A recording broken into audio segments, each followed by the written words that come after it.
Bonjour à tous. Bonjour. Bonjour, bonjour à tous, bonjour Youssef. Bonjour Sohaib. Merci pour la première présentation. J'ai eu vraiment de très bons feedbacks. Je vous laisse rappeler les règles de la formation et je vous donne la parole. Très bien, voilà.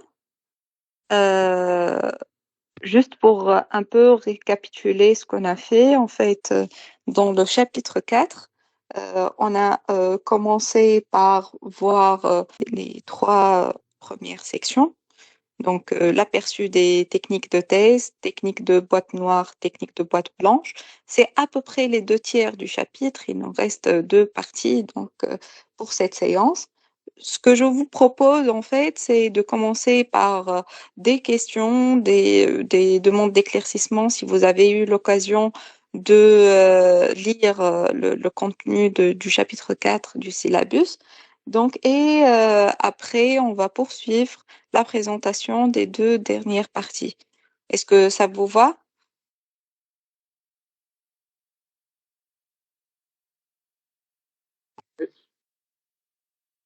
Est-ce qu'il y a quelqu'un qui a eu une question? Je vous rappelle juste de euh, fermer vos micros tant que vous ne parlez pas. Merci de lever la main si vous avez l'intention d'intervenir. Voilà, c'est juste pour coordonner entre nous et que pour que tout le monde euh, puisse nous suivre. Voilà, merci. On commence si vous avez une question. Tout a été clair? Très bien. Voilà, on peut commencer donc notre séance. Juste un petit aperçu de ce qu'on a fait la dernière fois. On a commencé par euh, présenter généralement, d'une manière très très générique, les techniques de test qu'on va voir. On a dit que on va répondre à deux questions relatives à l'analyse et la conception des tests. Donc, euh, Parmi le processus, les activités du processus de test, première question est qu'est-ce qu'il faut tester? La deuxième, c'est comment on va tester. Donc, euh, il s'agit là de savoir quelles sont les techniques à utiliser pour avoir une bonne couverture tout en minimisant l'effort de test et le coût de la qualité. Voilà, donc on a commencé par les techniques de boîte noire. Qui peut me rappeler quelles sont les techniques qu'on a vues, donc les techniques de boîte noire, ou ce qu'on a appelé les techniques de spécification, basées sur les spécifications. Quelqu'un peut nous rappeler quelles sont ces techniques? Bonjour. Oui, bonjour. Oui, on a vu les partitions d'équivalence, l'analyse des valeurs limites, la table des décisions et la transition d'étape. Excellent. Merci. Oui, Effectivement, c'est ce qu'on a vu dans les techniques boîte noire. Maintenant, les techniques boîte blanche. Quelqu'un peut nous rappeler quelles sont ces techniques? On les appelle aussi les techniques basées sur la structure ou structurelles parce que on- tout est transparent pour nous. On peut consulter le code, la base de données, etc., les composantes du système.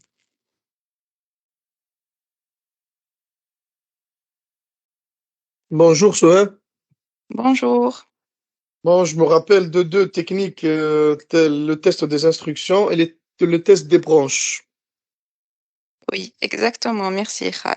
Les tests des instructions et les tests des branches, ou bien on appelle aussi des tests de conditions. Effectivement. On a présenté une troisième technique, mais c'est un peu à la limite de ce qu'il y a dans le syllabus. Voilà. Merci beaucoup. Après, dans cette séance, on va voir les techniques basées sur l'expérience et les tests collaboratifs. Donc, là, c'est ce que vous avez vu avec les questions. On va tout de suite aux techniques de test basées sur l'expérience. D'abord, il faut souligner que on les appelle les tests basés sur l'expérience parce que les personnes, les testeurs ou les personnes qui vont faire les tests, ils doivent avoir de l'expérience, du recul par rapport au projet ou bien par rapport au projet similaire. Donc, par exemple, si vous avez une question, donc j'ai une équipe composée par 3 juniors et je vais appliquer une approche basée sur l'expérience, c'est faux. Donc, c'est pas l'option qu'on doit sélectionner. On doit choisir une autre technique, une autre approche, autre que les tests basés sur l'expérience. On doit avoir affaire à des experts ou des testeurs expérimentés. Je m'excuse, D'accord? Madame Souhé. Merci de partager la présentation. Vous voyez pas mon écran? Elle est partagée. Non, il est partagé déjà. Oui, il est bien partagé. C'est bon? Vous voyez la présentation? Oui, c'est bon. Merci. Très bien. Donc, voilà, la première technique qu'on va voir, c'est l'estimation d'erreur. L'estimation d'erreur, c'est plus ou moins l'attaque par faute. C'est que si on a un système ou un projet en cours, on a besoin d'avoir du recul par rapport aux fautes qui ont été faites dans ce projet ou dans des projets similaires ou bien avec la même équipe de développement. Si on connaît bien les développeurs, c'est que plus ou moins on se fait une idée sur chaque développeur quels sont les types d'erreurs qu'il a tendance à faire ou bien l'équipe, ou bien pas pour des projets ou des technologies similaires. C'est grosso modo donc la définition de l'estimation d'erreur. On va lire la définition de l'ISTQB. Donc, c'est l'estimation d'erreur est une technique utilisée pour anticiper l'apparition d'erreurs, de défauts et de défaillances sur la base des connaissances du testeur. Donc, quelles sont ces connaissances-là? Un, la façon dont l'application a fonctionné dans le passé, s'il s'agit d'un projet qui s'étale sur une durée bien déterminée de temps, les types d'erreurs que les développeurs ont tendance à commettre et les types de défauts qui en résultent, défauts, défaillances. Donc, c'est le deuxième point. Le troisième point, c'est les types de défaillances qui se sont produites dans d'autres applications similaires. Donc, que ce soit des applications qui ont été produites par la même équipe ou bien par d'autres équipes, mais par exemple les composants ou bien il y a une base de connaissances partagée entre ce projet et les autres projets. Donc, parfois, dans une même entreprise, on hérite d'autres projets, on hérite du code. Si on a besoin, par exemple, d'ajouter une composante formulaire, on ne va pas partir from scratch, on va plutôt prendre du code, donc tout près d'une autre application, et l'intégrer dans notre projet. Donc, si on va hériter du code, on va hériter aussi des défaillances qui vont avec. Donc, en utilisant ces techniques d'estimation d'erreur, elle est utilisée en fait en parallèle avec d'autres techniques. Hein. On ne peut pas utiliser ces techniques toutes seules. Par exemple, on peut utiliser une approche basée sur les risques ou bien une analyse méthodique, etc., en plus de l'estimation d'erreur. Donc, ça vient vraiment en complément à d'autres techniques et ça permet d'anticiper l'apparition des erreurs connues à l'avance en capitalisant sur l'expérience de l'équipe ou des autres équipes au sein d'une même organisation. Donc, en général, les erreurs, les défauts, défaillances, donc je suppose vous connaissez la différence entre erreur, défaut, défaillance, c'est ça? Est-ce que quelqu'un peut nous rappeler pourquoi on fait la différence entre ces trois termes? Est-ce que vous vous rappelez de ces trois termes de l'ISTQB? Souhaib, vous voulez dire quelle est la différence entre les trois thèmes ou pourquoi on fait la différenciation entre les trois termes? Les deux, si vous voulez. Donc, Bon, pour quelle est la définition déjà de ces trois termes? l'erreur, voilà, si je me permets, l'erreur, c'est toujours une erreur humaine qui vient de la compréhension de la spécification ou quelque chose comme ça. Le défaut, c'est un défaut dans le code ou un défaut dans l'algorithme euh, qui est écrit. Et puis la défaillance, c'est le malfonctionnement ou le non-fonctionnement de l'application ou c'est ça, d'après ce que je me rappelle.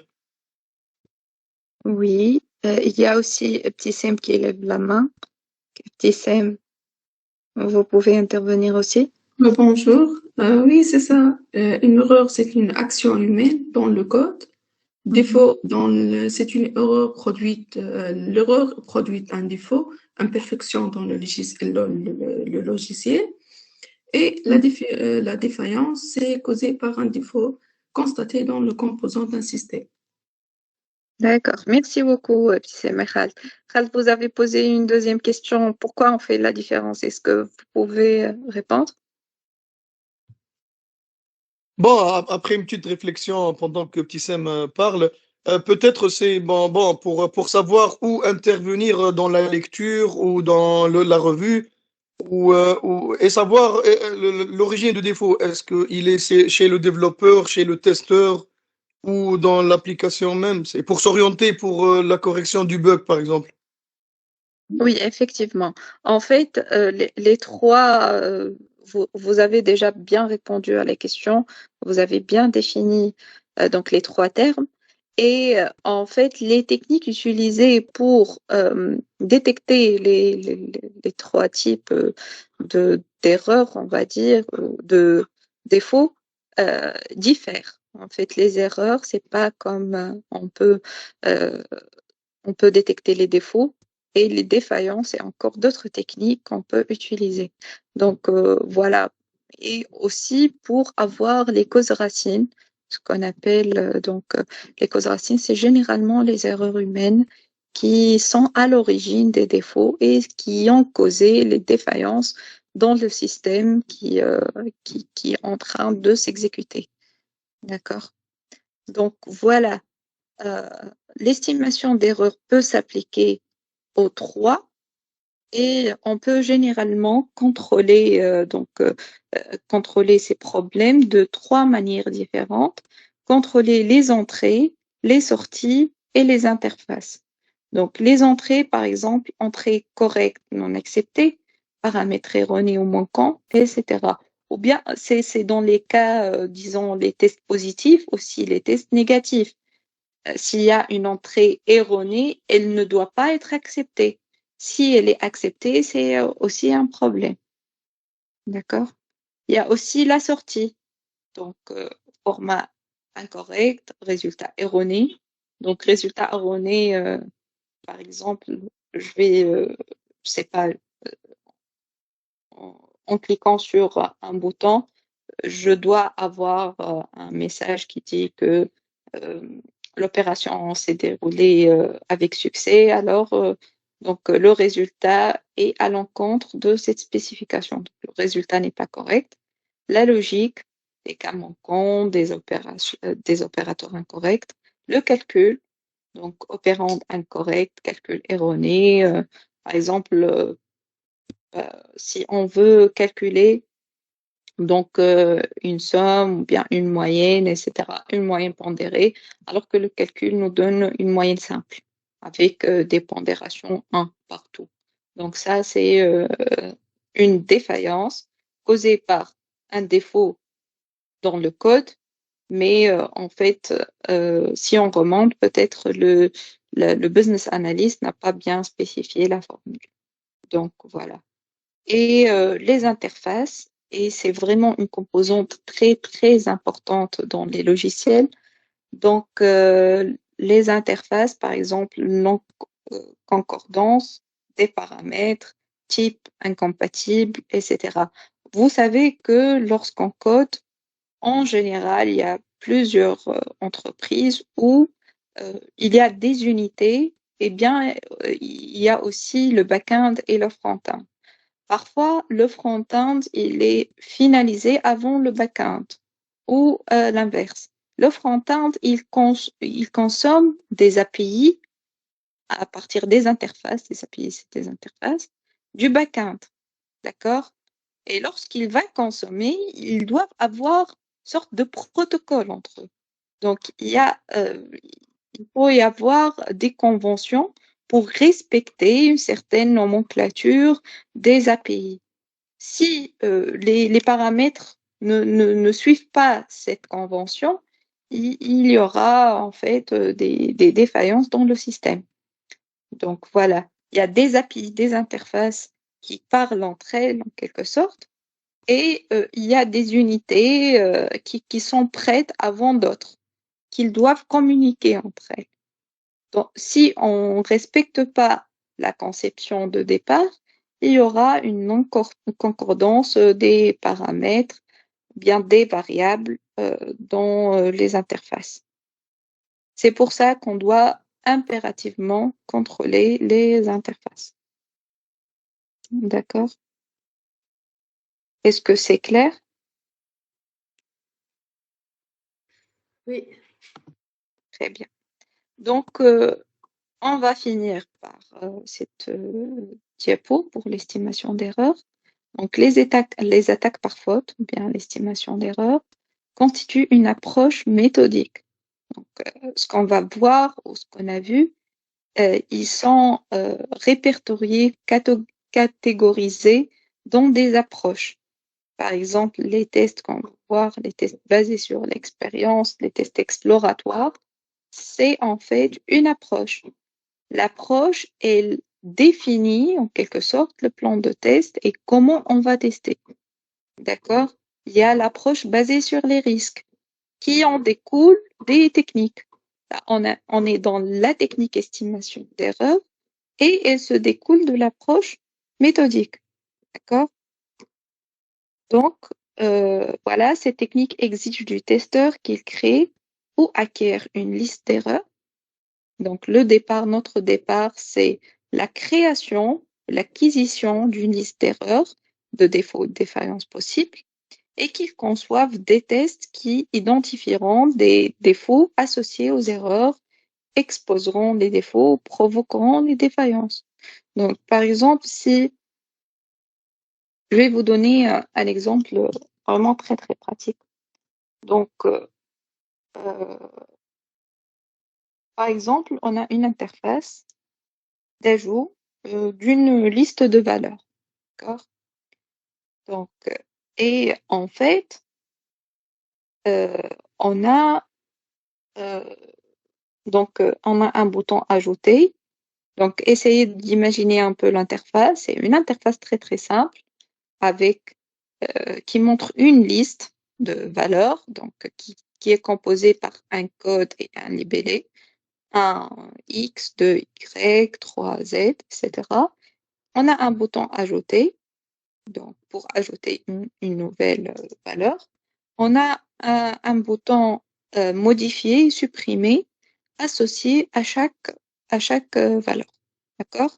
Donc, le bouton ajouter, il est déjà il est existant depuis, disons, la dernière release, la version dernière. Donc, le bouton modifier aussi. Et dans cette version, on veut ajouter un troisième bouton qui est supprimé par rapport à une seule valeur. Donc, en cliquant sur ce bouton, on doit pouvoir supprimer cette valeur. Sauf que, donc, on ne veut pas réellement supprimer la valeur, on veut la désactiver. C'est-à-dire, elle reste dans la base de données, mais lorsqu'on consulte l'interface, on ne la voit pas. En général, on appelle ça soft delete. C'est que l'utilisateur il ne la voit plus, mais elle est désactivée réellement, elle n'est pas supprimée. Donc, en implémentant cette fonctionnalité, Donc, et si on va suivre cette attaque par faute ou estimation d'erreur, je connais, disons, d'autres interfaces qui ont exactement la même chose et on a constaté le bug suivant. Donc, lorsqu'on a implémenté cette fonctionnalité, les anciennes valeurs n'apparaissent plus dans l'interface. Donc, réellement, qu'est-ce qui se passe lorsque dans la base de données, il ajoute la colonne, est-ce que la valeur est active ou non? Donc, qu'est-ce qu'il fait le développeur? Il oublie d'ajouter la valeur true pour les anciennes valeurs. Donc, ça, c'est une faute qui est répandue, une faute d'inattention. En général, on appelle ça des scripts de migration. Donc, il y a une nouvelle fonctionnalité. On doit prévoir un script de migration pour cette nouvelle fonctionnalité pour que dans les prochaines releases, prochaines versions, on prend en considération cette nouvelle valeur. Si on n'ajoute pas cette valeur activée pour les anciennes valeurs, eh bien, toutes les valeurs sont considérées comme inactives. Est-ce que vous arrivez à me suivre? Est-ce que ça parle pour vous, cet exemple, ou bien je vous donne un autre exemple? Oui, c'est clair. C'est bon, c'est clair. Très bien. Ok, donc voilà. Autre chose, ouais. L'exemple que vous avez donné, ça m'a paru un test de régression. C'est un type de test de régression, non? Oui, oui. En fait, ces techniques qu'on vient de voir, on peut aussi les utiliser dans les tests de régression. Les tests de régression ne sont pas une technique. Vous Non, voyez? oui, non, je sais, C'est mais une je vous ai catégorie. dit, ah oui, est-ce que ça paraît un type de test de régression, c'est tout, c'est pas, Oui, oui, c'est ça. C'est en voilà, fait, merci. exactement, vous avez entièrement raison. Le fait de tester le bouton supprimer en soi, il supprime la valeur nouvellement créée, c'est en fait le test inhérent à cette fonctionnalité. Par contre, si on peut voir l'écosystème ou bien les dépendances de la fonctionnalité, on appelle ça les tests de non-régression. Oui, petit Sam, je vous en prie. S'il vous plaît, un autre exemple. Un autre exemple, d'accord. Est-ce que quelqu'un déjà peut nous donner un autre exemple de son vécu? Si vous avez là, vous vous rappelez d'un exemple. D'accord, je vous donne un autre exemple tout bête, tout simple. Donc, par exemple, parmi les choses qu'on constate pour un développeur est qu'il ne respecte pas la nomenclature, ou bien les libellés qui sont proposés dans, euh, dans les specs.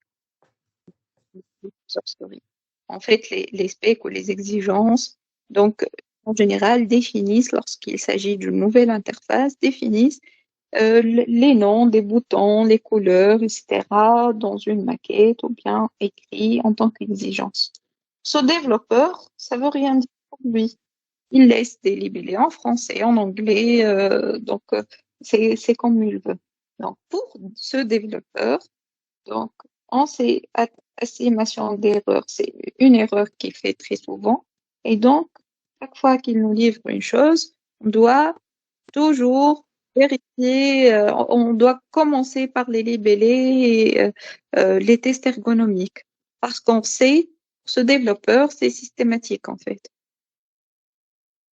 Donc voilà, il s'agit là réellement de définir une liste par personne, par type de projet, de composants, etc., selon en fait l'organisation, selon la composition d'équipe, etc., et euh, de raisonner en fonction de ces erreurs.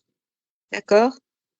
C'est en complément avec l'approche suivi par l'ISTQB, par exemple, de définir les éléments, les conditions à tester, et après la conception, etc.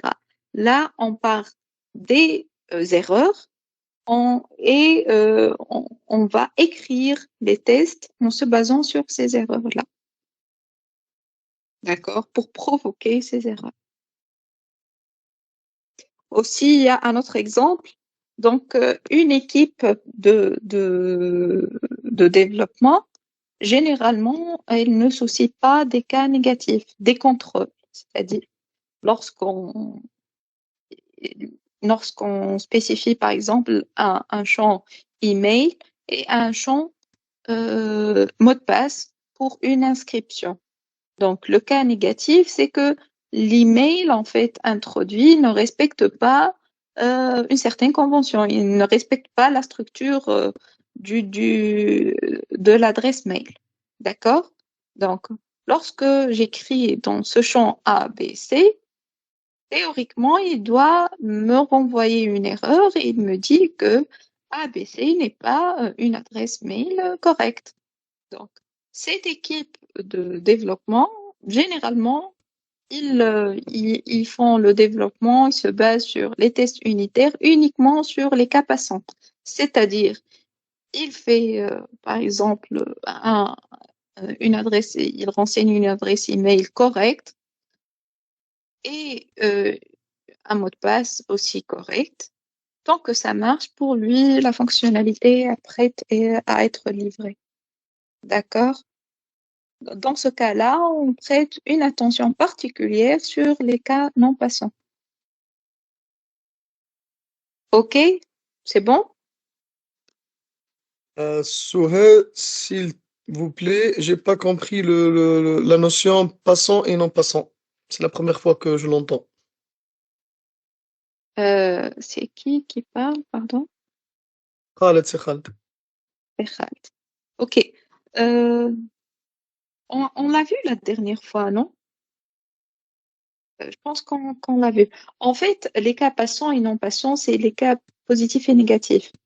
C'est-à-dire, les cas passants, c'est les cas normaux où les tests doivent passer, donc doivent être concluants. Les cas non passants où, par exemple, si je me connecte à Facebook avec un mail erroné, il me dit que le mail n'existe pas. Donc, ce compte n'existe pas. C'est un cas non passant. Pour les deux cas passants ou non passants, je dois avoir une réponse du système. Le système ne doit pas se bloquer. Et je dois avoir une réponse correcte, bien sûr.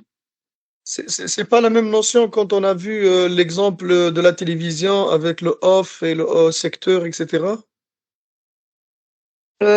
Ces cas sont impossibles, en fait. Il y a des cas passants, non passants, c'est que je peux les tester. Par exemple, dans la TV, effectivement, dans les tests boîte noire, ces deux cas-là, on a dit que les cas valides ou non valides, voilà, exercer ou tenter d'être exercés. Parce que dans ce cas-là, on ne peut pas les exercer. D'accord? Tenter d'être exercés. Mais par contre, dans un système web, on peut tester les cas non passants et le système doit fournir une réponse claire sur le type d'erreur. Pourquoi ça passe pas? D'accord? Ok, c'est clair, merci, Souhail. Je vous en prie. Très bien. On passe à la question. Donc, la première question dans cette séance, qui peut la lire et répondre. Donc, cette technique est toute simple. La technique, c'est d'avoir une liste d'erreurs selon l'expérience des testeurs ou bien l'expérience basée sur les travaux des autres équipes ou bien sur les travaux de l'équipe développement et concevoir des tests pour pouvoir provoquer ces erreurs. C'est vraiment tout simple. Voilà. Est-ce qu'il y a un volontaire? On commence par vous, Khaled. Ok, j'allais cliquer sur le microphone. compléter la phrase. L'estimation d'erreur, complément d'autres techniques de conception de tests formels, ne peut être utilisée que pour les tests système et d'acceptation, puisque le système sous test est complet, est conçu sur la base de réflexion sur les besoins des utilisateurs. On ne peut pas utiliser une approche méthodique lors de la conception de ces tests. Je pense que B, C et D sont erronés. Je pense que la réponse est A. Elle complémente d'autres techniques de conception de tests formels. Est-ce qu'il y a d'autres réponses? Vous partagez l'avis de Khald ou bien il y a d'autres réponses?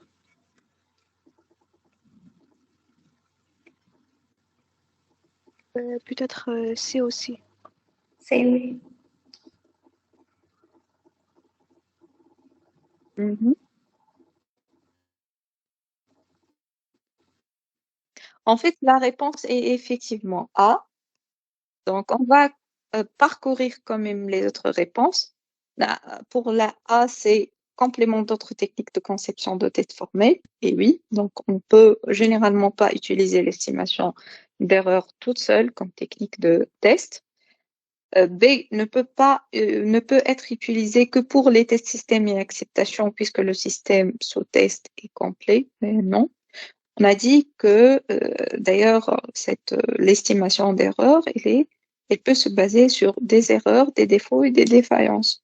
Donc, c'est même dans la conception même des spécifications bien du code, on peut utiliser cette méthode. D'accord? Elle est conçue sur la base de réflexion sur les besoins des utilisateurs? Non. Elle peut être conçue sur les bases les besoins de l'utilisateur, mais généralement, elle est conçue sur les erreurs passées de l'équipe développement, des projets similaires, etc. Donc, généralement, on ne parle pas d'utilisateur dans l'estimation d'erreurs. Sinon, c'est pas les besoins, c'est plutôt les erreurs qui ont été détectées en production chez les utilisateurs. D'accord? Mais le point de départ, c'est pas les besoins des utilisateurs. On ne peut pas utiliser une approche méthodique. Je rappelle que estimation d'erreur, ça fait partie de l'approche méthodique.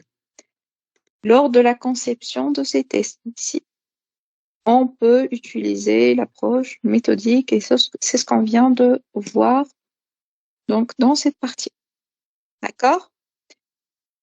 Est-ce que vous avez une question par rapport à cette partie? On va passer sinon au test exploratoire. C'est bon? Très bien. Donc, les tests exploratoires, en fait, c'est pratiquement l'une des approches de tests les plus utilisées dans le monde du testing. Et aussi, on a tendance de plus en plus à l'encourager. Donc, c'est un test qui se fait par un expert en test ou bien en système. Donc, un expert du produit dans ce produit ou bien dans une méthode de test bien déterminée. D'abord, c'est la première chose. La deuxième chose, en général, on le fait lorsqu'il y a un ensemble de conditions. D'abord, si les spécifications ne sont pas très bien écrites, très bien élaborées, ou bien n'est pas très claire, ou bien elle est très concise. Dans ce cas-là, on favorise les tests exploratoires. 2, lorsqu'on est à court de temps, c'est-à-dire le temps qui reste pour le test, qui est une partie intégrante de la gestion du cycle de vie du produit. Donc, lorsqu'on va planifier une release, une version à venir, on doit en amont en général estimer le temps de développement et le temps de test. D'accord? Surtout dans les projets en waterfall, cascade. Donc, le temps de test, là, si on a des retards accumulés dans le développement, généralement, le chef de projet décide de retrancher cette période, ce retard de la partie test. Dans ce cas-là, on va opter pour les tests exploratoires avec des experts qui peuvent mener ces séances de test d'une manière beaucoup plus rapide que les autres méthodes analytiques. D'accord? La troisième condition, comme j'ai dit, en fait, l'expertise. On va avoir des experts qui peuvent mener des tests exploratoires. D'accord? Donc, par exemple, je vous partage avec vous quelque chose que j'ai entendu. Donc, une fois, en fait, j'ai été présente dans un webinaire de Atlassian. Ils parlent sur leur approche de test des produits Atlassian, y compris Jira. D'accord? Eh ben, qu'est-ce qu'ils font, en fait? Ils ont exactement 7 testeurs expérimentés. Et ces testeurs, ils ont 2 rôles, 2 casquettes. Un, ils accompagnent l'équipe de développement pour bien faire les tests. Ils accompagnent, ils ne font pas les tests. C'est les développeurs qui font leurs propres tests. Et la deuxième chose, la deuxième casquette, est de mener des tests exploratoires à la fin. Comme ça, ils minimisent la charge intrinsèque sur l'équipe de test et ils sensibilisent les développeurs à fournir un code avec le minimum possible de défaillance. D'accord? Donc voilà, c'est l'approche de Atlassian et elle se base en très très grande partie sur les tests exploratoires. Donc voilà, on va lire en fait de quoi il s'agit. Ce sont des tests qui sont simultanément conçus, exécutés et évalués pendant que le testeur découvre l'objet de test. Donc, qu'est-ce que ça veut dire? C'est que on a l'objet de test qui est déployé sur un environnement et on a des éléments, des conditions à tester. Donc, ça, c'est l'input des tests exploratoires. Et donc, qu'est-ce qu'il fait l'expert de test? Il conçoit, il exécute et il évalue les résultats des tests en même temps, simultanément. C'est-à-dire, toutes ces étapes qu'on a vues dans le processus de test sont exécutées au même instant. D'accord? Généralement, l'ISTQB stipule que les tests exploratoires sont organisés généralement sous forme de sessions. Donc, les sessions sont préparées en amont, donc à travers une charte, ce qu'on appelle charte de test, contenant les objectifs de test pour guider cette session de test exploratoire. Donc, généralement, c'est surtout dans le syllabus, dans les tests avancés, donc les syllabus avancés de l'ISTQB, nous disent que ces sessions-là sont d'une durée de 30 minutes à 120, c'est-à-dire une demi-heure à 2 heures maximum. Ils ont une charte en amont. D'accord? Cette charte contient les objectifs de test. Généralement, quels sont les éléments à tester durant cette période? D'accord? On mène la session de test et on la suit d'un débriefing impliquant une discussion entre le testeur et les parties prenantes. Donc, on va discuter principalement quels sont les éléments que le testeur a testés, quel est son retour, quelle est sa confiance en quelque sorte sur la qualité des éléments qu'il a testés. Et on va planifier la séance d'après de test avec une nouvelle charte qui peut inclure certains éléments de la première charte si le testeur n'a pas arrivé à les tester. D'accord? Est-ce que c'est clair? Est-ce qu'il y a des questions? D'accord. Dans cette approche, les objectifs de test peuvent être traités comme des conditions de test de haut niveau. C'est-à-dire, on va lui dire qu'il faut tester l'interface, dans l'interface X, l'ajout, la modification, la suppression d'un élément. Voilà. On va pas lui dire quelles sont les données qu'il va introduire, quels sont les contrôles qu'il doit tester, etc. Donc ça, il va le concevoir au fur et à mesure de l'avancement de la session, parce qu'il est un expert. D'accord? J'ai besoin uniquement de lui fournir les éléments d'entrée qui sont les conditions de très haut niveau. Ok? Les éléments de couverture sont identifiés, exercés pendant la session de test. Donc, c'est l'expert qui identifie quels sont ces éléments de couverture selon les techniques qu'il va utiliser. Parce que même dans les tests exploratoires, il peut utiliser des techniques boîte blanche ou boîte noire. D'accord? Pour documenter les étapes suivies et les découvertes faites. Enfin, c'est ce qu'il va avoir. Il va faire un reporting sur la session. Un reporting contenant quels sont les éléments de couverture, quel est le taux de couverture, quels sont les tests failed, quels sont les bugs remontés, parce que s'il y a des tests qui ne sont pas aboutis, il doit remonter sur l'outil de gestion des anomalies les anomalies qu'il a découvertes. Oui, Khawla? En fait, ma question, s'il vous plaît, c'est dans quelle phase peut-on écrire ces tests exploratoires et est-ce qu'ils sont intégrés dans les tests, entre parenthèses, les tests normaux, Dans quelle phase, c'est-à-dire? C'est-à-dire, en fait, on commence quand à rédiger ces tests exploratoires? Dès qu'on reçoit, par exemple, les besoins ou En quand fait, est-ce on ne qu'on rédige commence? pas les tests exploratoires. Ah, d'accord. Ils ne sont pas rédigés. En fait, Ils sont pas. Mhm. on va préparer une charte de test qui contient les objectifs de test. Qu'est-ce qu'on va tester?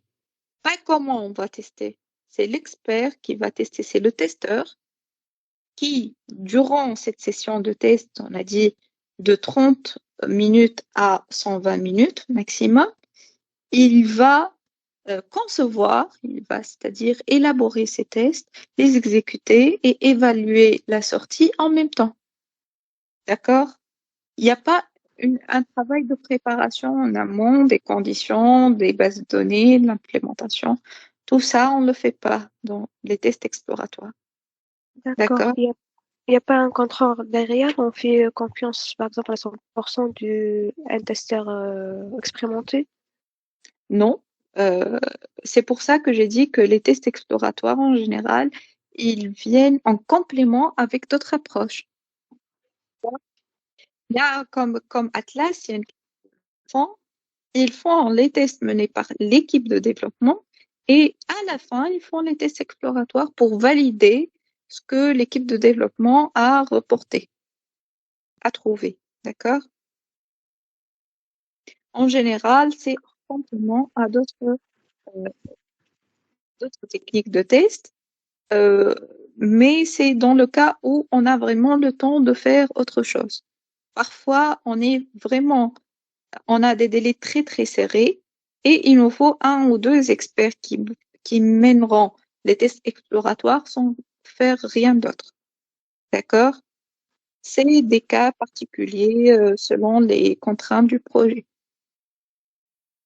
Très bien, D'accord. Merci, Soraya. compris. Donc, maintenant, quand est-ce qu'on utilise les tests exploratoires? Les tests exploratoires sont utiles lorsque les spécifications sont peu nombreuses ou inadéquates, ou bien qu'ils ne sont pas assez détaillés, ou lorsque les tests sont soumis à une forte pression du temps. D'accord? Ces deux points sont très, très importants. La troisième condition, comme j'ai dit, c'est d'avoir un testeur expérimenté, sinon ça ne marche pas. Donc, on a en général soit les spécifications qui ne sont pas bien écrites, bien élaborées. La deuxième condition, en général, si on a une forte pression du temps. on fera appel à des experts et non pas des testeurs juniors, bien évidemment. Et la troisième condition, c'est d'avoir dans l'équipe, bien évidemment, un expert ou des experts. Les tests exploratoires est généralement utile pour compléter notre technique de test. Ça répond à votre question, Raoul. Plus formel. Donc, on commence par des tests plus formels, plus exhaustifs, et on finit par quelque chose qui se rapproche un peu au sanity check. Donc, les tests exploratoires, ils peuvent s'apparenter un peu au sanity check. On va plus ou moins, hein, selon l'organisation et le projet. Donc, pour valider ce qu'on a, le résultat des autres techniques. D'accord? Les tests exploratoires sont plus efficaces si le testeur est expérimenté et s'il a des connaissances dans le domaine, s'il possède un niveau élevé de compétences essentielles telles que l'esprit d'analyse, la curiosité et la créativité. Les tests exploratoires peuvent intégrer l'utilisation d'autres techniques de test, par exemple les partitions d'équivalence ou autres, des techniques boîte blanche ou boîte noire. On peut les utiliser dans les tests exploratoires. C'est clair? Oui. On passe à la question 13. Quelle est la question? Je peux lire? Oui, je vous en prie. Laquelle des situations suivantes n'est pas adaptée à l'utilisation des tests exploratoires? Lorsque le temps est limité et ou que les exigences sont incomplètes ou inapplicables, lorsque le système est développé et testé de façon incrémentale, lorsque seuls les testeurs nouveaux et inexpérimentés sont disponibles, lorsque la partie principale de l'application ne peut être testée que chez les clients. Mhm.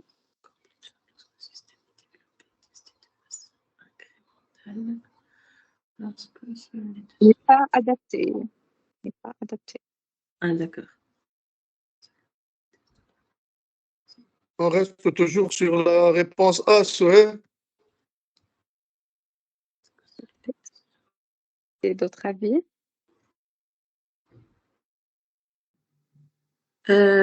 C. Mhm. C n'est pas adapté.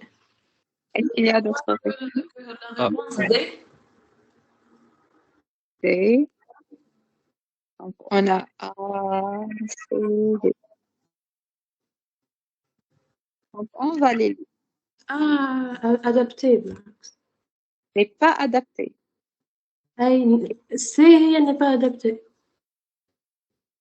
Mais on dit, on des testeurs oui, c'est C, c'est C. Oui. Les testeurs nouveaux et inexpérimentés n'interviennent pas dans les tests exploratoires.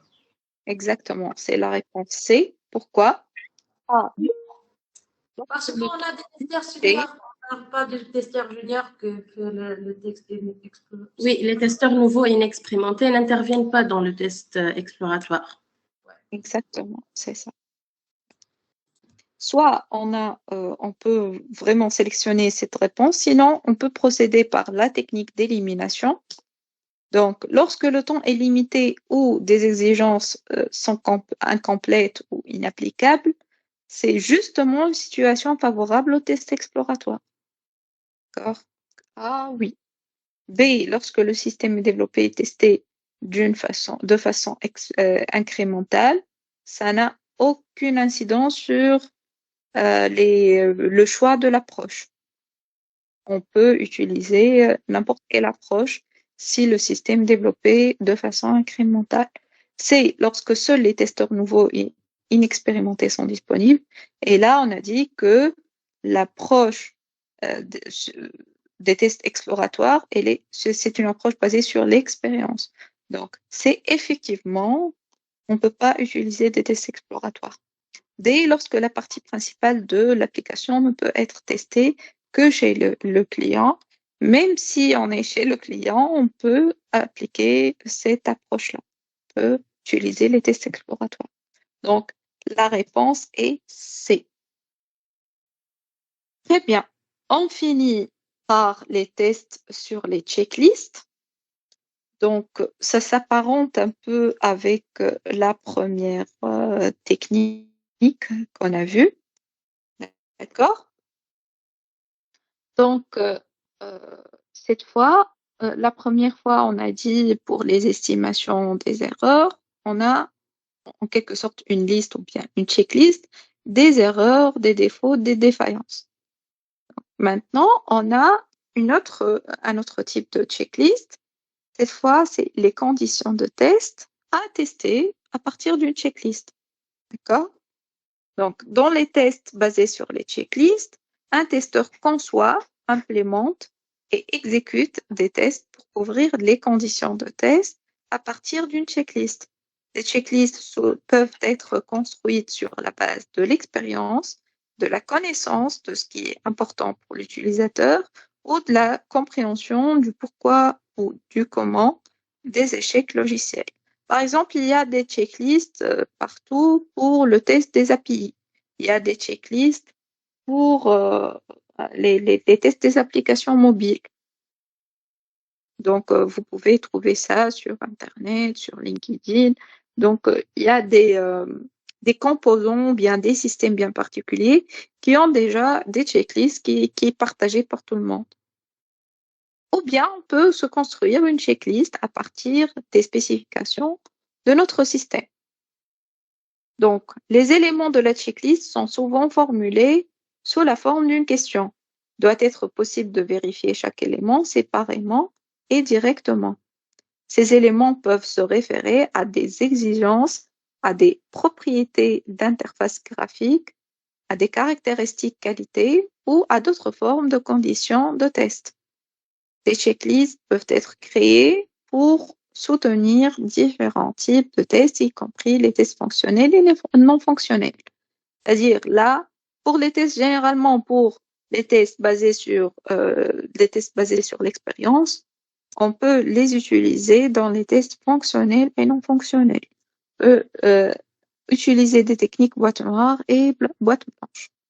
D'accord? Par exemple, un élément de la checklist peut être comme suit. Je peux m'inscrire à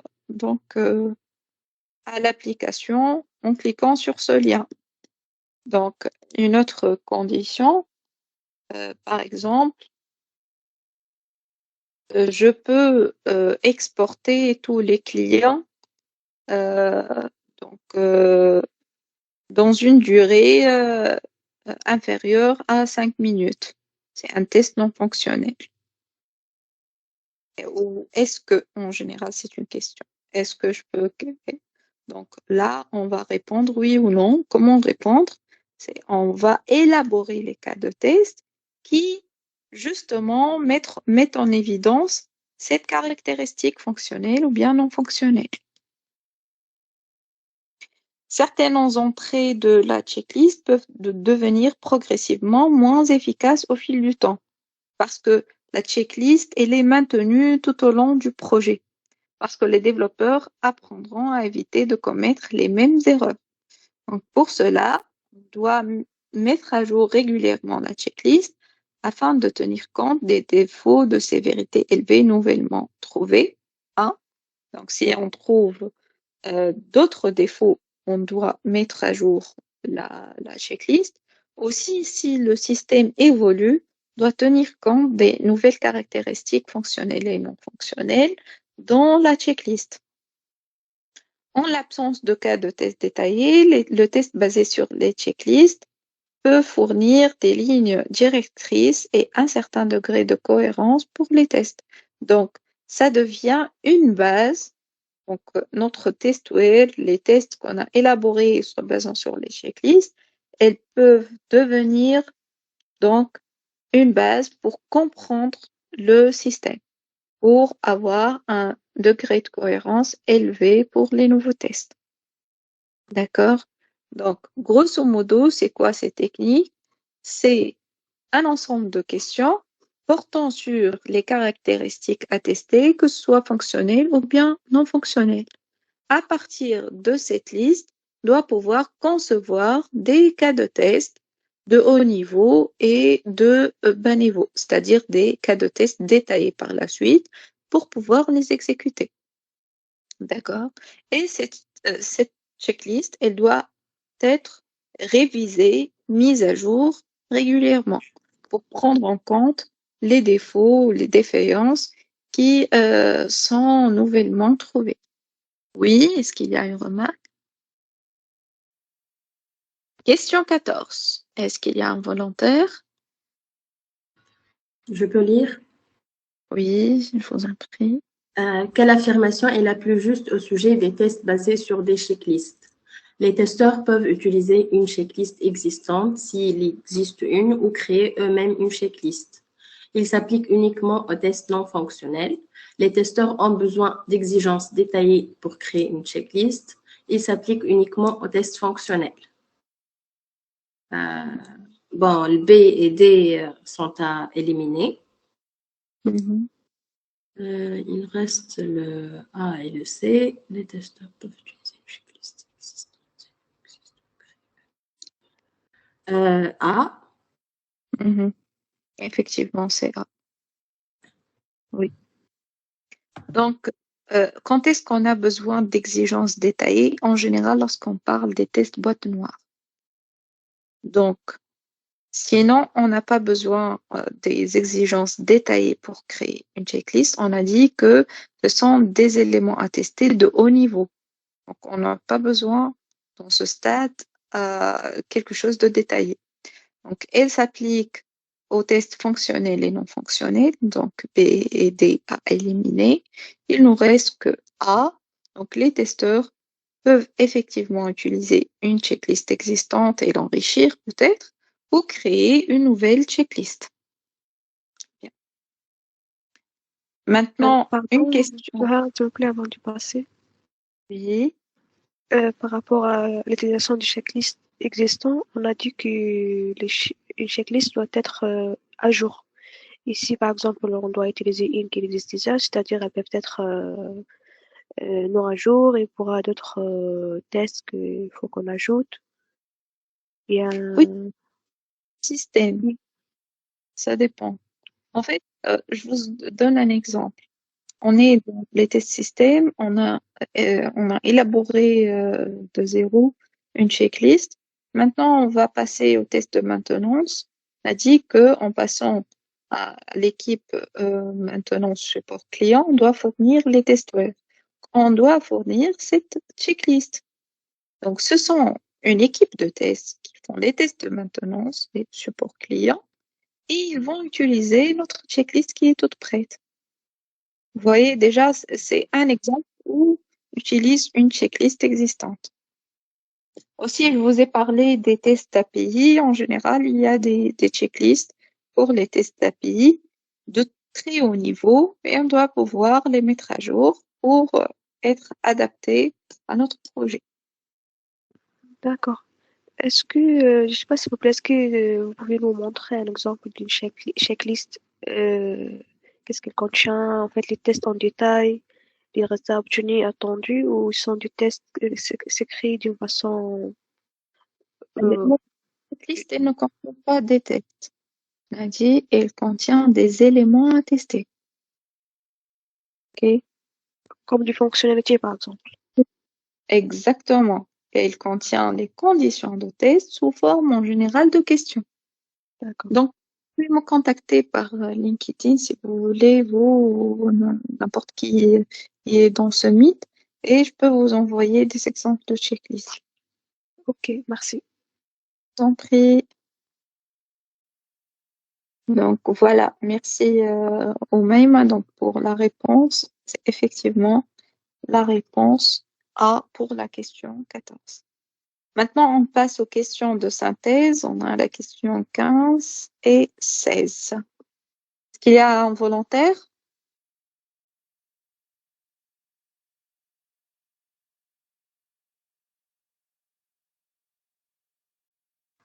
Je peux. Oui, je vous en prie. Quelle est la meilleure approche de test quand il y a peu de spécifications ou spécifications inadéquates ou des contraintes de temps importantes sur les tests? les tests de cas d'utilisation, les tests boîte blanche, les tests exploratoires, la couverture des instructions. Les tests exploratoires. Oui, c'est vraiment très très clair, c'est frappant. Lorsqu'il y a peu de spécifications ou des contraintes de temps, on va opter pour les tests exploratoires. Très bien. Merci, Oumaï. Question 16. Ah, allez-y. Une autre personne. Ou bien je vais désigner. Alors, avec nous, il y a Hiba Belleli. Vous pouvez lire, Hiba, si ça vous dérange pas. Hiba, vous êtes avec nous. Sinon, si c'est pas Hiba, le suivant. Oui. Quelles Oui. sont les solutions ci-dessous qui sont dans la catégorie technique boîte noire? Sélectionnez deux options. A. Partition d'équivalence table de décision, transition d'état, valeur limite. B. Partition d'équivalence table de décision, cas d'utilisation. C. Partition d'équivalence table de décision, checklist, couverture des décisions, cas d'utilisation. D. Partition d'équivalence, graphe de cause-effet, checklist, couverture des décisions, cas d'utilisation.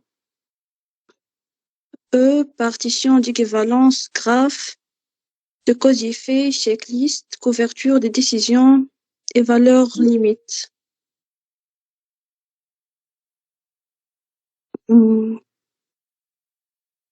Réponse.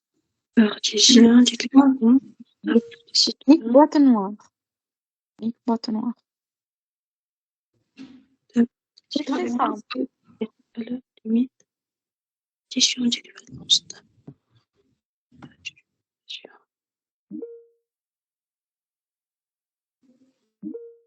On doit sélectionner deux.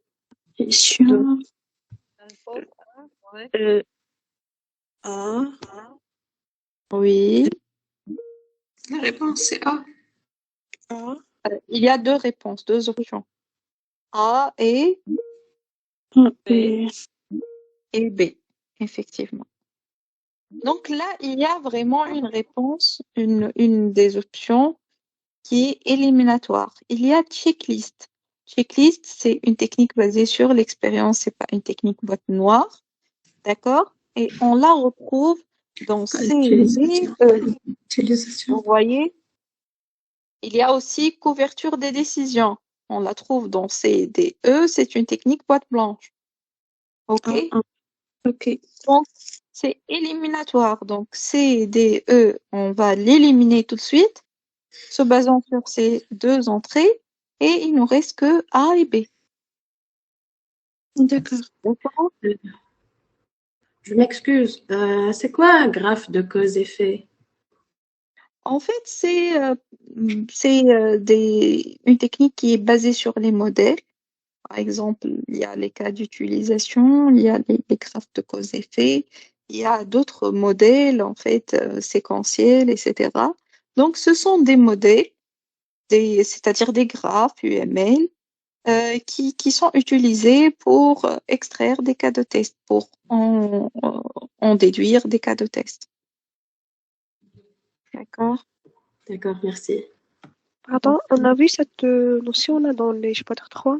Si je me trompe pas, je ne me rappelle plus Non, de ça. c'est une approche basée sur les modèles. Je pense que c'est évoqué dans chapitre 2 ou 3, mais en fait, c'est pas vraiment très détaillé dans ce syllabus. Il y a en fait un syllabus dédié aux tests basés sur les modèles dans le niveau expert, je pense, mais pas avancé. C'est un syllabus vraiment détaillé. Et même on parle aussi par la génération à travers l'IA des tests basés sur les graphes ou sur les modèles. Maintenant, c'est vraiment une filière à part. Mais c'est bon à savoir. Je vous invite à consulter, donc même d'une façon très générique ces concepts-là. Eh bien, on a terminé la première partie de cette deuxième session. Donc maintenant, on va passer sur un nouveau chapitre. Donc, ce chapitre-là, cette partie-là n'existe pas dans le syllabus 2018. C'est une nouveauté et cette nouveauté est exigée par la montée en puissance des méthodologies agiles. D'accord? Donc là, on parle des approches de tests basées sur la collaboration. Dans une approche plus classique, on n'a pas vraiment de la collaboration dans les tests. Il y a une équipe de développement qui fait le développement et fait maximum les tests unitaires et les tests d'intégration.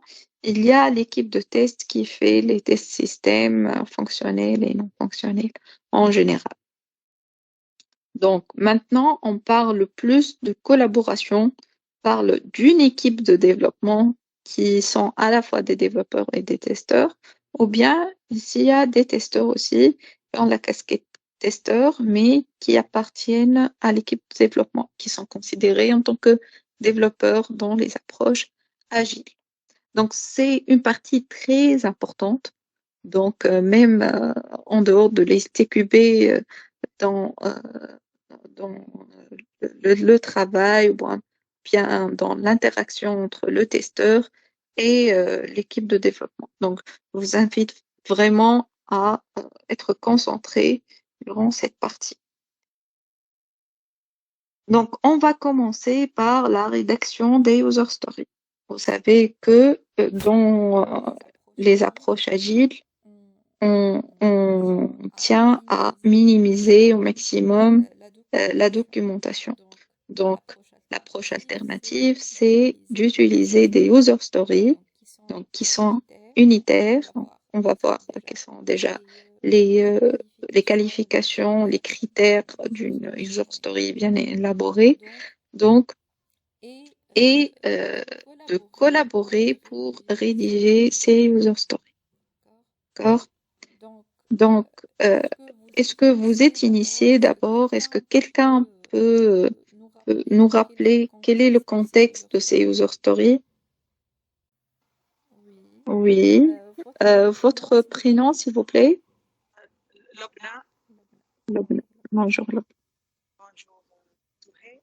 En fait, User Story, c'est un document pour définir les spécifications, pour définir les besoins clients, c'est ça? Mhm. Effectivement, oui, c'est ça. Il y a QA tester. Je vous en prie. Merci. Merci beaucoup, Lobna. Je reviens vers vous. Il y a un autre avis. QA tester, c'est qui? Oui, bonjour madame. Bonjour, votre prénom s'il vous plaît. Je m'appelle Nager. Je vous l'écris ici. Enchantée Nager. Merci. Alors, les user stories, normalement, le product owner du projet les rédige dans le backlog du projet. C'est ça? Et par la suite, ces user stories vont être réutilisées par le testeur et le PO et aussi un développeur. Ça dépend, c'est dans le cas de la méthode de 3 amigos, pour rédiger les test cases en se basant sur les user stories. Effectivement. Merci beaucoup, Nager, et Lobna aussi, merci. Donc, Lobna a dit un terme très, très important, le client. Effectivement, le point de départ, c'est le user. Donc, le user story, c'est un récit. En français, ça s'appelle le récit, je pense. Donc, un récit de l'utilisateur. Qu'est-ce que l'utilisateur veut d'une manière très précise et d'une manière vraiment très sommaire, on va dire. Donc, une user story représente une caractéristique qui sera utile à l'utilisateur ou à l'acheteur d'un système ou d'un logiciel. Les user stories présentent 3 aspects essentiels, appelés ensemble les 3 C. Carte, conversation, confirmation. Donc, carte, le support décrivant une user story. général, c'est un ticket. Donc, si on travaille par exemple avec Jira, donc c'est un ticket qui a le type user story. Et le contenu de ce ticket, bien évidemment. Conversation explique comment le logiciel sera utilisé. Peut être documenté ou verbal. Donc, on peut faire une conversation documentée, c'est-à-dire sous forme de commentaires, etc., des échanges documentés, ou bien verbal dans une réunion. Troisième partie, troisième C, c'est la confirmation où les parties prenantes confirment que les objectifs de la user story ont été atteints et que les solutions ont été trouvées à travers ce qu'on appelle les critères d'acceptation. On va les voir. Donc, là, on est en train de revisiter la manière où les exigences ont été écrites. C'est vrai que c'est le product owner qui écrit généralement les user stories dans le backlog produit, puis dans le backlog de l'itération, par exemple sprint. Maintenant, on est en train de faire une collaboration entre le métier, le développement et le test, et aussi éventuellement le client. Le format le plus courant des user stories, c'est en tant que X rôle, en tant qu'administrateur par exemple, je veux que X, un autre X, donc l'objectif à atteindre, afin de pouvoir la valeur métier résultante pour le rôle. Donc ça, c'est l'énoncé de la user story, plus les critères d'acceptation. D'accord? Donc, on a la user story écrite de cette manière-là. C'est le format le plus courant. C'est pas le format unique. Donc, l'équipe de développement et l'équipe agile, y compris le product owner ou autre, ou le business analyst, si on est dans une autre approche autre que Scrum. Donc, ils ont la possibilité de définir le format qu'ils veulent adopter pour l'écriture des user stories et des critères d'acceptation. Donc, exemple, en tant que client récurrent, je souhaite que mes informations soient sauvegardées afin que mon expérience de paiement soit plus fluide. Je veux pas que à chaque fois que je visite le site, je dois ressaisir mes informations. D'accord? Donc, l'objectif métier, la valeur métier, c'est que mon expérience de paiement soit plus fluide. D'accord? C'est comme ça qu'on écrit généralement les user stories. Les bonnes user stories doivent être invest. C'est un format invest, c'est-à-dire indépendante. Il n'y a pas d'interdépendance entre deux user stories. Donc, c'est un. Bien, on dit unitaire aussi. Négociable.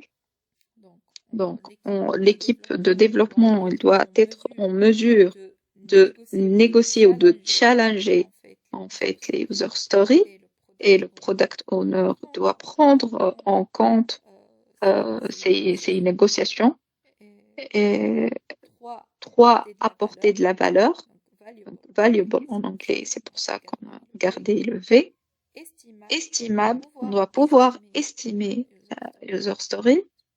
Petite, small, c'est-à-dire une user story ne doit en aucun cas dépasser la durée de l'itération. Et testable. Elle doit surtout, dans les critères d'acceptation, ils doivent contenir des éléments qui nous permettent de construire à partir desquels les cas de test de la user story. Maintenant, on doit définir ou savoir qu'appelle-t-on critères d'acceptation. Donc, en réalité, les critères d'acceptation sont des conditions qu'on va tester. Donc, nous, les testeurs, on s'intéresse généralement plus aux critères d'acceptation qu'à l'énoncé de la user story. La user story, c'est l'énoncé grosso modo de la fonctionnalité, mais les critères testables, c'est généralement les critères d'acceptation. Donc, Ils permettent de définir le périmètre de la user story, d'obtenir un consensus parmi les parties prenantes, d'écrire les scénarios positifs négatifs. C'est très important. Donc, c'est qui vont nous permettre de définir les cas passants et les cas non passants. Servir de base au test d'acceptation des utilisateurs et permettre une planification et une estimation précise. Comme vous venez de voir ici, le texte vraiment, il est très ouvert de la user story, mais par contre, les critères d'acceptation, ils doivent apporter le niveau de détail souhaité et ils doivent être validés par les parties prenantes. Par exemple, si je dis que le chargement de l'interface ne doit pas dépasser 5 secondes, donc c'est vraiment très dans le détail, c'est une caractéristique non fonctionnelle et ça doit avoir été validé par le client, par le chef de projet technique et par l'équipe de développement s'ils sont en mesure de respecter ce critère non fonctionnel. Comment elle soit testable.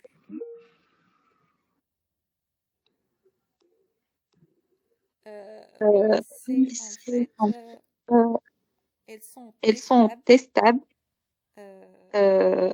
donc de par les critères d'acceptation que je viens de présenter. Et surtout cette composante-là qui est d'accord. Donc parce que les critères sont vraiment détaillés, c'est dans les détails. Les critères d'acceptation, encore une section.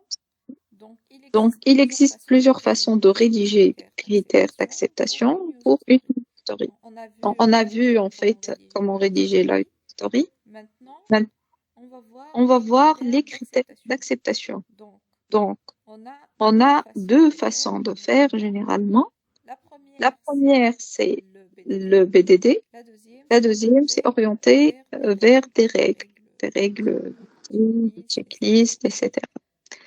Donc, est-ce qu'il y a déjà quelqu'un qui peut nous rappeler c'est quoi la BDD? C'est une abréviation de quoi et ça consiste en quoi? Vous rappelez, en fait, c'est une méthodologie orientée comportement, behavior. Le B, c'est le behavior, je pense. Exactement. C'est behavior. Et le langage, c'est le langage Gherkin qui est utilisé, je pense, pour communiquer. C'est ça. En fait, le Behavior-Driven Development, c'est le développement dirigé par le comportement et comment on écrit les critères d'acceptation généralement en utilisant le langage Gherkin, c'est given when then. Given ou donner quelque chose. Lorsque je clique sur X, le bouton X, alors je dois avoir Y. D'accord? Orienté vers les règles, par exemple, liste de vérification à puce, tableau de correspondance entrée-sortie, etc. Donc, orienté par les règles, par exemple, si j'ai 50 clients, je dois pouvoir les extracter en une seconde. Si j'ai entre 50 et 500, par exemple, alors la durée d'extraction ne doit pas dépasser les 4 secondes. Si ça dépasse 500 jusqu'à 2000, alors je dois pouvoir les exporter dans une durée inférieure à 6 secondes, par exemple. Si ça dépasse 2000, on doit planifier un batch, un job dédié pour l'exportation et ça doit être géré techniquement d'une autre manière. Ça, ce qu'on appelle, c'est un tableau de correspondance entrée-sortie. C'est-à-dire l'entrée, c'est le nombre de clients exportés. La sortie, c'est la durée d'export des clients. Donc, c'est une approche orientée vers les règles. Pour les critères d'acceptation, c'est un critère non fonctionnel dans ce cas-là. L'équipe peut utiliser un autre format personnalisé tant que les critères d'acceptation sont bien définis et sans ambiguïté. Donc, les critères d'acceptation, ils doivent vraiment être très clairs et détaillés. Je vais vous donner ici un exemple. Donc, les user stories, en tant qu'utilisateur déconnecté, je souhaite pouvoir me connecter au site web afin que je puisse accéder à mon profil personnel. Voilà. En tant que X, rôle ou bien utilisateur, je souhaite me connecter au site web afin, donc la valeur métier, qu'est-ce que je vais faire? C'est je vais pouvoir accéder à mon profil personnel. Donc maintenant, les critères d'acceptation. Donc, le scénario, l'utilisateur système se connecte avec des informations d'identification valides. Vous voyez là, c'est un cas de test ou bien un type de critère d'acceptation valide ou passant. Maintenant, on va écrire le critère étant donné lorsque, alors, given, when, then. Donc, étant donné que je suis un utilisateur système déconnecté et je suis sur la page de connexion, vous voyez là, c'est beaucoup plus détaillé que dans User Story. Lorsque je remplis les champs non utilisateurs et mot de passe, avec mes informations d'authentification, on peut ajouter aussi mes informations d'authentification valides, parce que c'est un cas de test, un critère passant, et que je clique sur le bouton connexion, alors le système me connecte. Et peut-être me connecte et me dirige directement à mon profil personnel. Je peux l'ajouter aussi. C'est clair? Oui. En fait, on n'a pas de questions par rapport à cette partie-là parce que c'est vraiment très nouveau. Il n'y a pas de questions ISTQB sur cette partie. L'essentiel, c'est vraiment de bien comprendre, donc avec des exemples, comment écrire une story et comment élaborer les critères d'acceptation et par la suite aussi comment en extraire les cas de test. D'accord. Donc, le cas de test, par exemple, ici, on peut l'extraire des critères d'acceptation. C'est de pouvoir renseigner d'abord, être déconnecté, c'est la condition, la précondition, on appelle ça dans le test. Être déconnecté et accéder à la page de connexion.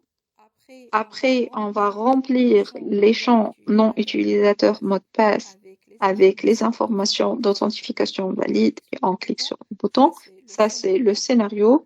Le résultat attendu, c'est le système me connecte et me redirige vers mon profil personnel. Donc, et le résultat effectif, c'est le résultat d'exécution de ce cas de test. On doit pouvoir comparer le résultat effectif issu de l'exécution au résultat attendu qu'on a rédigé dans notre cas de test. Ça, c'est le scénario passant. Pour le scénario non passant, on doit avoir un autre critère d'acceptation. Dans le cas où, étant donné que je suis un utilisateur système, je remplis les champs non utilisateurs et mot de passe avec des paramètres erronés et je clique sur le bouton connexion. Alors, le système ne me connecte pas et me renvoie un message d'erreur. Entre guillemets, quel est le message? C'est comme ça que ça doit être écrit pour les critères d'acceptation non valides et je dois pouvoir rédiger le test correspondant. Est-ce que c'est bien clair? Oui.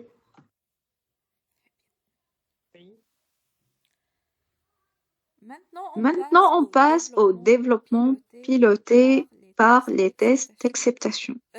En fait, avant de passer à cette partie, je veux vraiment souligner une chose, une erreur très commune parmi les testeurs.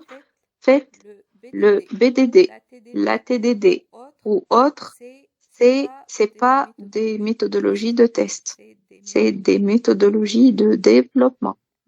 Donc, c'est une approche de développement basée sur les tests. Behavior Driven Development. C'est le développement piloté par les behaviors, les comportements. Ou bien le développement pour la TDD, le développement piloté par les tests d'acceptation. C'est toujours le développement. Donc, c'est l'équipe de développement qui doit adopter ces approches-là. C'est pas aux testeurs de les mettre en place. D'accord? C'est en aucun cas des approches de test. Ce sont des approches de développement. L'équipe de développement doit adhérer à ces approches-là. Sinon, si on a deux équipes séparées pour la qualité et le développement, ou bien c'est la même équipe de développement et il y a des testeurs dedans, les testeurs ne peuvent pas faire de la TDD ou de la BDD s'il n'y a pas adhésion de tous les membres de l'équipe de développement à ces approches-là. Gardez ça en tête, c'est pas des approches de test. C'est pas des approches de test. Donc, on doit la répéter une fois pour que vraiment les gens apprennent cette information. Parce que lorsqu'on parle de BDD ou ATDD, on dit toujours que c'est des approches de test. C'est pas le cas. C'est des approches de développement. Donc, l'ATDD est une approche pilotée par les tests. Les cas de test sont créés avant d'implémenter la user story. C'est ça, en fait, la différence entre TDD ou une autre approche de développement. C'est qu'on commence d'abord par les tests d'acceptation. Lorsqu'on parle de tests d'acceptation, ce sont des tests, des cas réels qui proviennent généralement du client. Hein. Donc, acceptation, c'est-à-dire quelque chose qui provient du client. Par exemple, si je vais implémenter un système de facturation, je dois pouvoir, par exemple, récupérer 5 factures du client et ces 5 factures vont me servir comme base des cas de test d'acceptation. Je vais implémenter en amont. Donc, j'implémente les cas de test d'acceptation. Après, les cas de test sont créés par les membres de l'équipe ayant des perspectives différentes, par exemple des clients, des développeurs, des testeurs, etc. Donc, ces personnes-là vont contribuer donc, avec des perspectives différentes à créer les cas de test d'acceptation. Les cas de test peuvent être exécutés manuellement ou d'une manière automatisée. Le plus important, c'est que c'est le début du projet. On commence par les tests. D'accord? C'est pas une approche. L'approche classique consiste à commencer la conception, développement, puis test. Maintenant, on va inverser les rôles.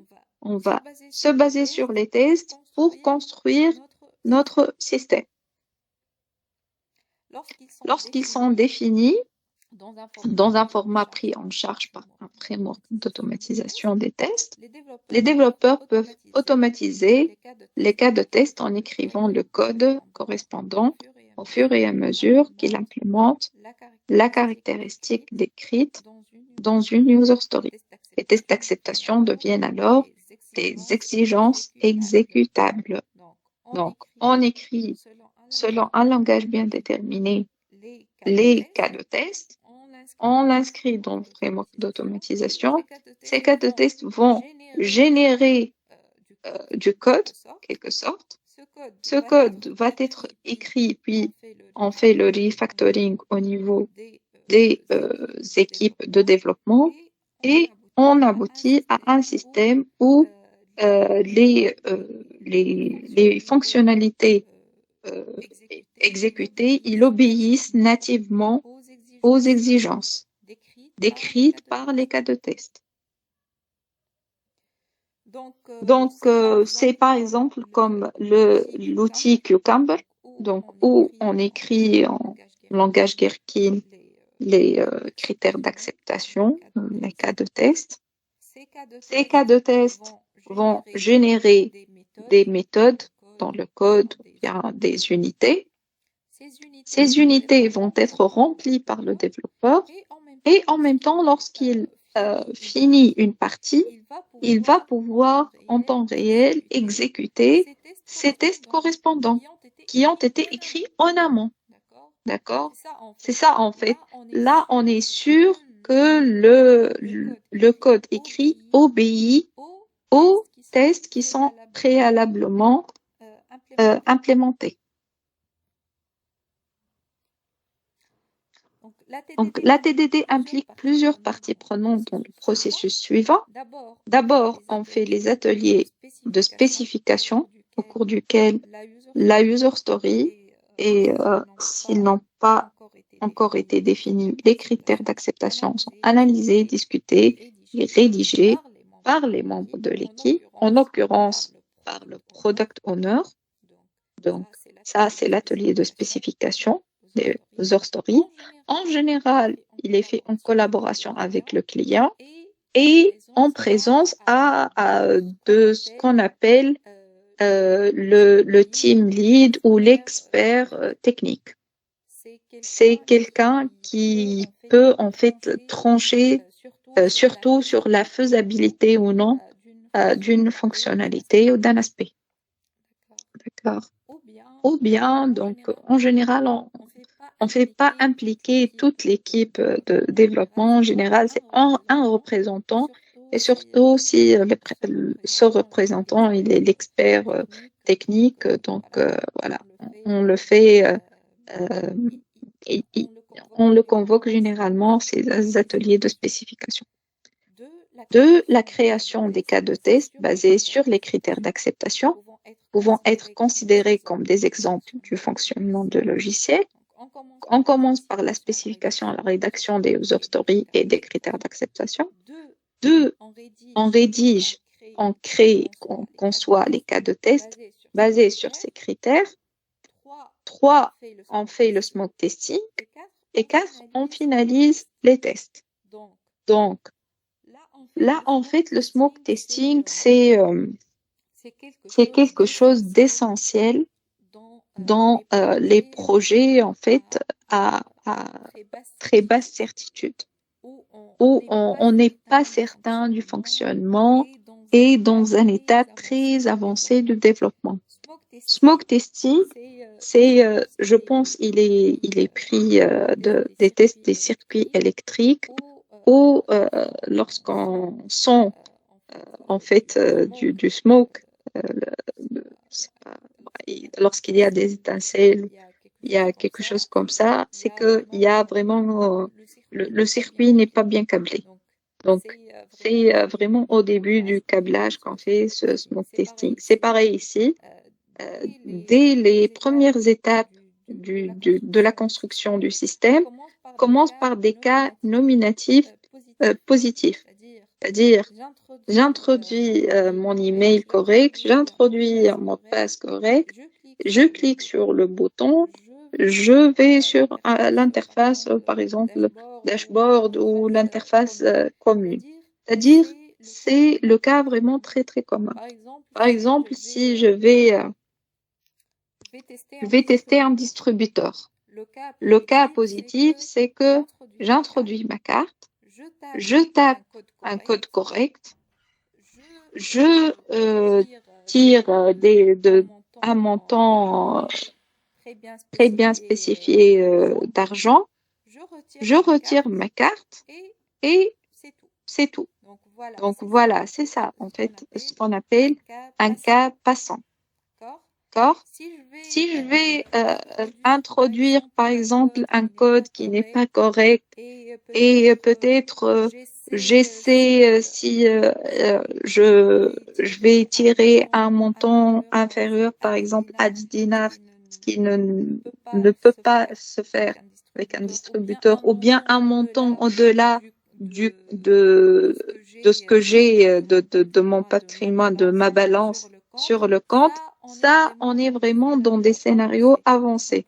Donc, le smoke testing, c'est les scénarios qui me permettent de dire que cette fonctionnalité, elle permet de gérer les cas les plus simples. D'accord? C'est pour pouvoir valider ce qu'on est dans le bon chemin ou non. Donc, la définition, c'est commencer généralement par des cas de test positifs, confirmant le comportement correct, sans exception ou condition d'erreur, et comprennent la séquence d'activités exécutées si tout se passe comme prévu. Il n'y a pas d'imprévu, il n'y a pas de piège, etc. Donc, ça, c'est le smoke testing. Il est très similaire à ce qu'on appelle le sanity check, mais le sanity check, il vient généralement à la fin du projet en guise de test de non-régression, mais le smoke testing, c'est vraiment au tout début du projet. Donc, à la fin, on finalise les tests après avoir exécuté tous les cas de test. Là, dans le smoke testing, on a parlé uniquement des cas positifs, des cas passants. Maintenant, on doit finaliser les tests positifs, négatifs, fonctionnels, non fonctionnels, etc. Avec toutes les approches prévues dans la stratégie de test ou dans le plan de test, y compris les tests basés sur les risques, les tests basés sur l'expérience, etc. Voilà, maintenant, on a fini ce chapitre 4. Est-ce que vous avez une question? Donc, je voudrais finir par une citation. Oui, il y a juste qu'il faut intervenir. Très bien. En fait, excusez-moi, s'il vous plaît, vous avez évoqué tout à l'heure le mot refactoring. Je voudrais juste savoir c'est quoi exactement. Ah oui. En fait, dans le code, je vous en prie, merci à vous, Hichem, d'avoir soulevé ce point. Le refactoring, en général, c'est de pouvoir écrire le code d'une autre manière qui sera plus simple, plus maintenable et élémentaire. C'est-à-dire, lorsque je peux écrire une méthode qui a plus qu'une vocation, qui calcule une moyenne, qui fait ceci, qui fait cela. Donc, je peux commencer par faire ça, exécuter les tests et voir si ça marche ou non. Après, je dois vraiment avoir une architecture qui obéit à ce qu'on appelle clean code. Donc, une architecture cohérente, nette, où une méthode a un seul résultat et une seule fonction. Donc, c'est pour ça que, en général, on fait le refactoring pour que le code soit plus lisible et soit plus maintenable. Donc, c'est ça ce qu'on appelle refactoring. D'accord, je vous remercie. Je vous en prie. Donc, on finit par une citation d'Edward Deming, qui est Quality is everyone's responsibility. Et on voit ça effectivement par la composante agile, les valeurs de l'agilité qui s'introduit au syllabus de l'ESTQB. Et on a vu que la dernière partie, c'est vraiment de la collaboration. On n'a pas parlé uniquement du testeur, on a parlé des développeurs, on a parlé du métier, des autres utilisateurs, etc. Donc, la qualité, c'est vraiment la responsabilité de tout le monde doit y contribuer. Donc, et en tant que testeur, on doit vraiment mettre en tête qu'on n'est pas les seuls garants de la qualité. Donc, on contribue à la qualité du système, mais c'est pas notre responsabilité uniquement. C'est la responsabilité de tout le monde. Soyez vigilants à ce point-là, parce que c'est vraiment très délicat selon l'organisation, selon l'équipe. Donc, ne prenez surtout pas en charge toute la charte de la qualité. C'est une charge très très lourde et tout le monde doit y contribuer. C'est pas uniquement les testeurs ou bien les équipes de test. Je vous remercie vraiment. J'ai très apprécié vos participations, vos messages sur LinkedIn. Donc, voilà, je suis toujours disponible pour vous accompagner si vous voulez. Donc, pour répondre à vos questions, surtout par LinkedIn.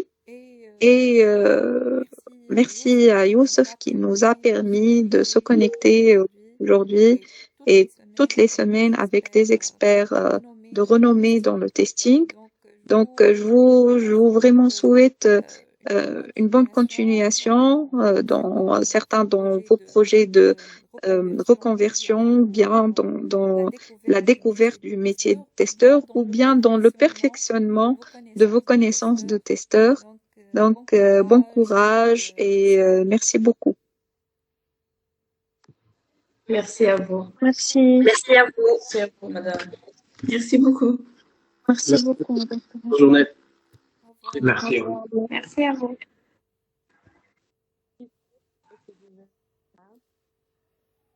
Un grand merci, Soura.